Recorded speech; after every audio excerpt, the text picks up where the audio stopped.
প্রশ্ন হলো এই, জান্নাতে যাওয়ার জন্য দরকার কি? জান্নাতে যাওয়ার জন্য আমল দরকার, তাকওয়া দরকার, পরহেজগারি দরকার, ইত্তেবা দরকার। আসলে একটু আগের দিকে যাই। আমাদের রাসূল সাল্লাল্লাহু আলাইহি ওয়াসাল্লামের হায়াতে জাহিরি কতটা ছিল? অনলি 63 ইয়ার্স, কেবলমাত্র 63 বছর। আমাদের হায়াতও এখন কমে গিয়েছে। আমাদের সমাজে 60, 70, 80, মোর দ্যান 100, 100+ লোক খুঁজে পাওয়া যাচ্ছে না, কমে গিয়েছে। কিন্তু আগের যুগের নবীদের হায়াত লম্বা ছিল, তাদের উম্মতিদের হায়াতও লম্বা ছিল। যদি কোনো লোক মোটরসাইকেল নিয়ে বের হয় আর ওকে ধরার জন্য কেউ টোটো নিয়ে বের হয়, তো টোটোওয়ালা মোটরসাইকেল ধরতে পারবে না। যদি কেউ কেটিএম নিয়ে বের হয় আর ওর পিছনে পিছনে কেউ বাজাজ প্লাটিনা নিয়ে বের হয়, এই পারবে ওকে ধরতে? না। যে গাড়ির সিসি বেশি হয়, হর্স পাওয়ার বেশি থাকে, ও গাড়ি দ্রুত ভাগতে পারে। জিজ্ঞাসা করছি, পারওয়ারদিগার, তুমি কাউকে দিয়েছো 400 বছরের হায়াত আর আমাকে দিয়েছো 40 বছরের হায়াত। এই 40 সিসি দিয়ে 400 সিসি কে ওভারটেক করবো কি করে? আল্লাহ পাক বলছেন, উম্মতে মুহাম্মাদি শোনো, আমি 12টা মাসের মধ্যে একটা মাস রাখছি রমজান। এই রমজানে একটা করে আমল করবে, 70টা আমল তোমার আমল নামাতে লিখে দেওয়া। কিন্তু 70 নিয়ে কি 700 টাকা ওভারটেক হবে? আমার কাছে 70, ওর কাছে 700। আমার হাজরাতকে দিলাম 700 টাকা, বললাম আপনি মার্কেটে যান, যা ইচ্ছা নিয়ে আসুন, উনি আনলেন। আর हजरत के दिलाम 70 टका के बोला हजरत जो उन्होंने खरीदा है 700 में आपको 700 में वही चीज लाना है, यही मुमकिन होगा? नहीं होगा। मौला से पूछता हूँ, मौला আমার উমর 70, কারণ 700 তো হবে কি করে? আল্লাহ পাক বলেন, শোনো, এই রমজানের শেষ 10টা রাতের মধ্যে একটা বিজোড় রাত রাখছি, যার নাম হলো লাইলাতুল কদর।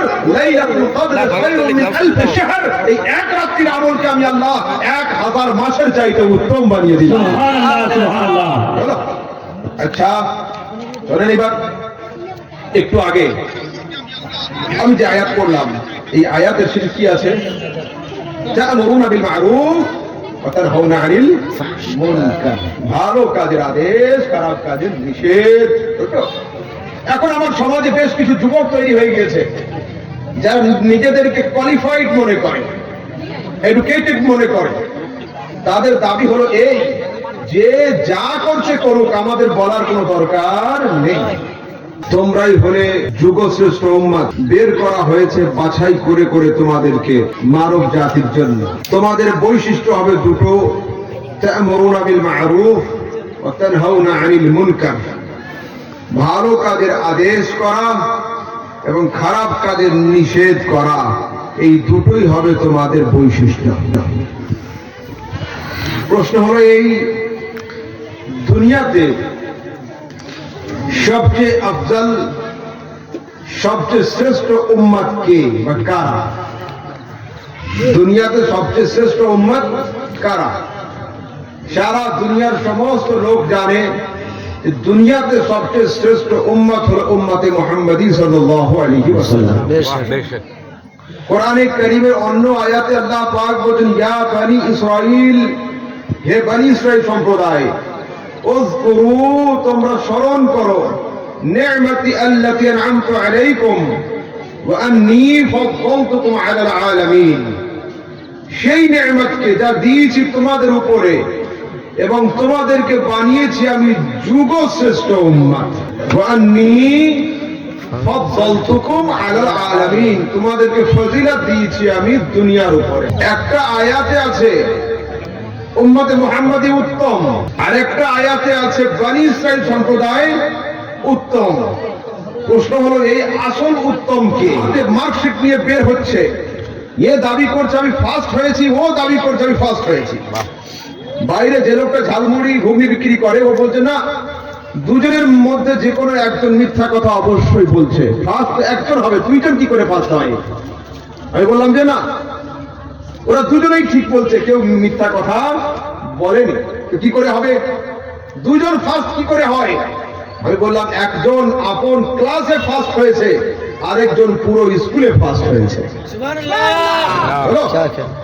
এক আয়াতে আছে বনি ইসরাইল সম্প্রদায় উত্তম, আরেকটা আয়াতে আছে উম্মতে মুহাম্মাদি উত্তম। দুটোর ব্যাখ্যা কি হবে? এই আয়াতকে নিয়ে মুফাসসিরিনে কেরামের কাছে যদি রাখা হয়, তারা বলেন এই ফি জামানিহিম, বনি ইসরাইল সম্প্রদায় আপন যুগে উত্তম, আর উম্মতে মুহাম্মাদি আদম থেকে নিয়ে ঈসা পর্যন্ত প্রত্যেকটা যুগে উত্তম। সুবহানাল্লাহ, সুবহানাল্লাহ। মুহাম্মাদী সর্বযুগে উত্তম, বনী ইসরাইল সম্প্রদায় কেবলমাত্র আপন যুগে উত্তম। আচ্ছা, আর একটু আগে দিকে চলুন। প্রশ্ন হলো এই, আল্লাহর দরবারে উত্তম কে? আল্লাহর দরবারে রেসপেক্টেড কে? আল্লাহর দরবারে সম্মান কার বেশি? দুনিয়ার কোন হাদিস কোরআনে কি এমন আছে যে কেবলমাত্র আরবের লোককে আল্লাহ পছন্দ করে, ভারতের লোককে ভালোবাসে না? এমন কি আছে কোন জায়গায় লেখা? না। এমন কি আছে যে কেবলমাত্র হিন্দুস্তানের লোককেই আল্লাহ ভালোবাসে, পাকিস্তানের লোককে ভালোই বাসে না? এমন কি আছে? নেই। কেবলমাত্র ধনীদেরকে আল্লাহ পছন্দ করে, গরিবকে ভালোবাসে না? এমন কি আছে? নেই। কেবলমাত্র ফর্সাগুলোকে আল্লাহ পছন্দ করে, আফ্রিকার কালোগুলোকে পছন্দ করে না? এমন কি আছে? নেই। জিজ্ঞাসা করছে, আল্লাহ তোমার দরবারে উত্তম কে? তোমার দরবারে সম্মানী কে? তোমার দরবারে রেসপেক্টেড কে? আল্লাহ পাক বলছেন, আমার দরবারে না আছে দেশ, না আছে শহর, না সিটি, না ভিলেজ, না ধনী, না গরিব, না সুন্দর, না অসুন্দর। তো তোমার দরবারে উত্তম কে? আল্লাহ পাক বলছেন, ইন্না আকরামাকুম ইনদাল্লাহি আতকাকুম। আমার দরবারে উত্তম সেই যার তাকওয়া হলো উত্তম। সুবহানাল্লাহ। গাড়ি উত্তম, সেই হবে আমার দরবারে উত্তম। আচ্ছা, এখন আমরা জিন্দা না মুর্দা? জিন্দা। মরতে হবে না? হবে না? মরতে হবে। কেউ 4-এ যাবে, কেউ 40-এ, কেউ 60-এ যাবে, কেউ 80-তে, কিন্তু যাবেই। আল্লাহকে জিজ্ঞাসা করছি, পরওয়ারদিগার যখন তুমি হায়াত দিলে, মওতের পুলিশ পিছনে লাগালে কেন? আর যদি মরতেই হবে তো ফের হায়াত দিলে কেন? যে কোনো একটা হতো, হয় হায়াত নয় মওত। হায়াত তুমি দিলে তো ফের মওত কেন? আর মরতে যদি হবে তো ফের হায়াত কেন? আল্লাহ পাক বলেন, আল্লাযী খালাকাল মাউতা ওয়াল হায়াতা লিয়াবলুয়াকুম আইয়ুকুম আহসানু আমালা। আমি আল্লাহ হায়াত আর মওতকে এই জন্য সৃষ্টি করেছি যে দুনিয়াতে তোমাদের হাতে অ্যাডমিট কার্ড দেব, আর কিয়ামতের দিনে মার্কশিট চেক করব, ম্যাথে কত পেয়েছো, হিস্ট্রিতে কত পেয়েছো। সুবহানাল্লাহ, সুবহানাল্লাহ। তোমাদের ইবাদত, রিয়াজত, শাহাদাত, তাকওয়া, হ্যাঁ, দুটোকে চেক করব, সেই জন্য আমি হায়াত আর মওতকে তৈরি করেছি। আচ্ছা, একটু আগের দিকে যাই। রাসূল আকরাম নূরে মুজাসসাম শফিয়ে মুআজ্জম সাল্লাল্লাহু তাআলা আলাইহি ওয়াসাল্লাম হাদিসে কুদসিতে বয়ান করছেন, ইন্নাল জান্নাতা মুহাররামাতুন আলাল আনবিয়া হাত্তা তাদখুলাহা ওয়া মুহাররামাতুন আলাল উমাম হাত্তা তাদখুলা উম্মাতাক। আদম থেকে নিয়ে ঈসা পর্যন্ত সমস্ত নবীদের জন্য জান্নাতের দরওয়াজা বন্ধ থাকবে যতক্ষণ মুস্তাফা করিম জান্নাতে প্রবেশ না করে। আর আদম থেকে নিয়ে ঈসা পর্যন্ত সমস্ত নবীর উম্মতির উপর জান্নাত হারাম থাকবে যতক্ষণ পর্যন্ত উম্মতি মুহাম্মাদি তাতে প্রবেশ না করে। সুবহানাল্লাহ। নারে তাকবীর, নারে তাকবীর, নারে রিসালাত, নারে রিসালাত, মাসলে के आला हजरत सुन्नी जमात, सुन्नी जमात, नारे ताकबीर, नारे रिसालत। প্রশ্ন হলো এই, জান্নাতে যাওয়ার জন্য দরকার কি? জান্নাতে যাওয়ার জন্য আমল দরকার, তাকওয়া দরকার, পরহেজগারি দরকার, ইত্তেবা দরকার। হাই স্কুলে পরীক্ষার রেজাল্ট হয়েছে, রেজাল্টের দিনে দুটো ছাত্র, আচ্ছা শোনেন এবার, একটু আগে আমি যে আয়াত পড়লাম, এই আয়াতের শেষে কি আছে? তা'মুরুনা বিল মা'রুফ ওয়া তানহাউনা আনিল মুনকার। ভালো কাজের আদেশ, খারাপ কাজের নিষেধ। এখন আমার সমাজে বেশ কিছু যুবক তৈরি হয়ে গিয়েছে যারা নিজেদেরকে কোয়ালিফাইড মনে করে, এডুকেটেড মনে করে। তাদের দাবি হলো এই যে যা করছে করুক, আমাদের বলার কোনো দরকার নেই। এদের জন্য যুক্তি হলো এটা, বাবা बैठ जाओ, बैठ जाओ। जी अच्छा, आप लोग मोबाइल छोड़िए, मेरी तरफ देखिए, बोला ना, मेरी तरफ। अच्छा, 3 তলা জাহাজ, 3 তলা জাহাজ পানিতে ভাসছে।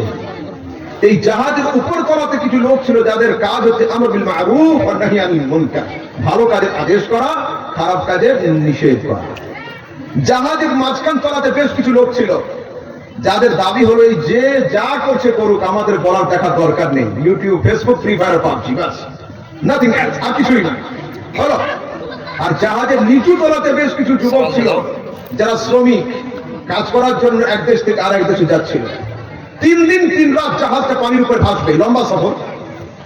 এদের কাছে দড়িও ছিল, বালতিও ছিল, দড়িও ছিল, বালতিও ছিল।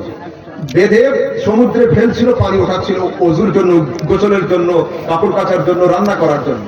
তো চলন্ত জাহাজ থেকে সমুদ্রের পানি তোলা একটু কষ্টই হয়, টাফ হয়, শক্ত হয়। হেডমিস্ত্রি ছিল, হেডমিস্ত্রি দাবি করলো, আরে ভাই আমার কাছে সেনিও আছে, হাতুড়িও আছে, জাহাজের তলা থেকে ছোট মতো ফুটো করে নাও, তাহলে দড়িও লাগবে না, বালতিও লাগবে না, ওখান থেকে সরাসরি পানি পেয়ে যাবে সহজে। আমাদের হেডমিস্ত্রির হুকুম, লেবাররা তো শুনবেই। তো যখনই বলেছে সঙ্গে সঙ্গে ব্যাগ থেকে গিয়ে সেনিয়ার হাতুড়ি নিয়ে ঠক ঠক করে জাহাজের তলার ছোট ফুটো করতে রেখেছে। আমরা উপর থেকে দৌড়ে নামছি, যা হয় হবে, ইনকিলাব জিন্দাবাদ, জাহাজ ফুটো হতে দেব না। এরা মাঝখানে শুয়ে শুয়ে মোবাইল চালাচ্ছে, এরা বলছে হুজুর আপনাদের কি দিমাগ খারাপ হলো, উপর তলায় আছেন চুপচাপ ঘুমান, জাহাজ যে ফুটো করছে ও ডুববে, আমাদের টেনশন কি আছে। এই যুক্তি কি ঠিক হলো?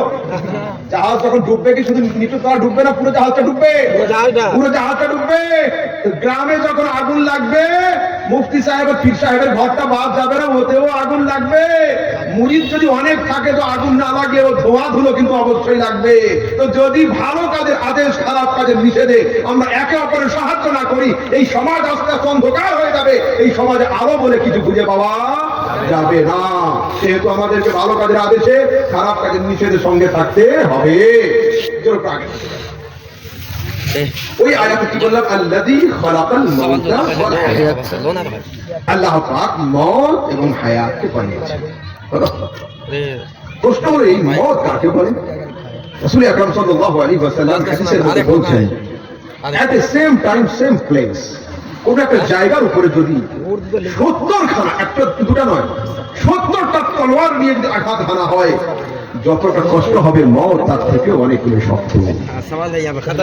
অন্য রিওয়ায়াতে আছে 70 নয়, 300 খানা তলোয়ারকে নিয়ে যদি একসঙ্গে কোনো জায়গাতে আঘাত হানা হয়, যতটা ব্যথা হবে মওত তার থেকে অনেকগুলো শক্ত। আল্লাহু আকবার। কুল গাছ বোঝেন? কুল গাছ কি বলে এখানে? বইয়ের গাছ, বইয়ের গাছ, কুল গাছ কাটা থাকে না? হ্যাঁ, এটা কুল গাছের ডালকে কেটে রাস্তার উপরে রেখে দেওয়া হলো, আর ওর উপরে ভিজা একটা গামছা রেখে দেওয়া হলো। ভিজা গামছা, বইয়ের গাছ। আধ ঘন্টা পরে যদি টানা হয়, গামছার হাল কি হবে? ছিঁড়ে যাবে, চাকনাচুর হয়ে যাবে, ফেটে চৌচির।